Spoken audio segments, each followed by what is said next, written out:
I don't know if you've been watching the market, but we're seeing some very, very peculiar occurrences happening over the past couple of weeks. To me, three big takeaways. I'm going to share that and more coming up right now.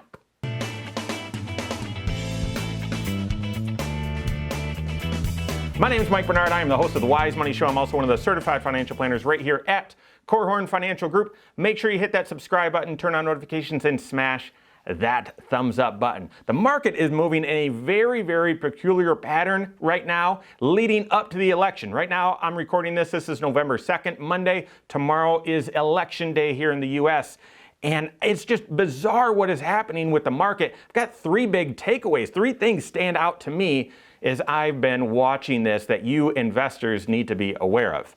The very first is look at the pattern of the market over the past 3 months. Take a look at this chart. Sort of hard to digest, but August, this is the S&P 500, so this is large cap U.S. stocks.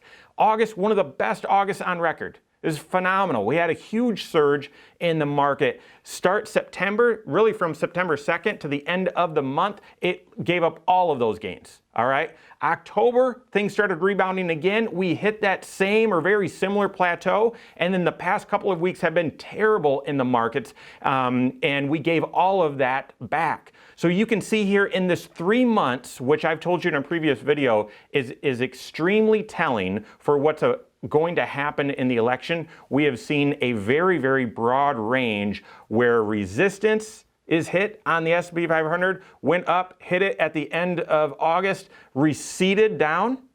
We marched all the way back up in October and then very quickly hit that level again and fell off it. The market is struggling to make new highs. The market is struggling for direction right here.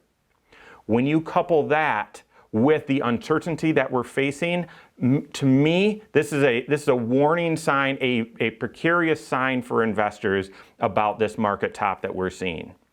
That leads right into the second big takeaway, and that is over the weekend we got terrible, terrible coronavirus and economic news. Absolutely terrible. And what happened when the stock market futures opened up last night? They were up 400 points. And as of the moment I'm recording this video, the Dow and S&P 500 are very, very strong. Very, very strong. To me, this is very peculiar again because we had such disastrous news over the weekend. What disastrous news? Number one, here in the U.S., COVID cases set another record. There's no doubt about it now, and this isn't political spin. We are in a second wave. There's no doubt about it. And so local communities and municipalities, possibly states, are going to start considering what measures they need to take to help contain this spread of this second wave. There's no question about it. Even I had a family member who was hospitalized over the weekend, had nothing to do with COVID, but was turned away from one hospital because it was at capacity and needed to go to the other big hospital in town. And so we've got that has happened over the weekend where we broke another record for new cases here in a day. But then on top of that, this is the really, really bad news. We're seeing shutdowns happening in Europe. The UK and France and Germany all talking about, and I think others are talking about or have imposed shutdowns that basically match what happened in March. The only difference, I think, is they've allowed schools to stay open, but everything else it's exactly what happened in March. And guess what? The economists have come out and said, hey, we believe that these lockdowns will lead to slower economic activity. Well, obviously. So those two things coupled together, that is disastrous for the markets. Why would futures be up so much? And why did the market start up so much today?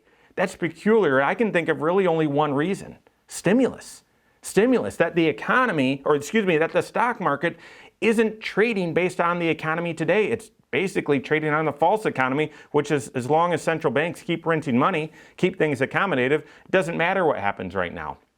That's dangerous. That is dangerous thinking to me. That is a second warning sign if you're watching the markets. First, hey, we've got this top happening here over the past 3 months. The market has moved very wildly in this tight pattern. Second, we've got terrible news with coronavirus and the market is shrugging it off.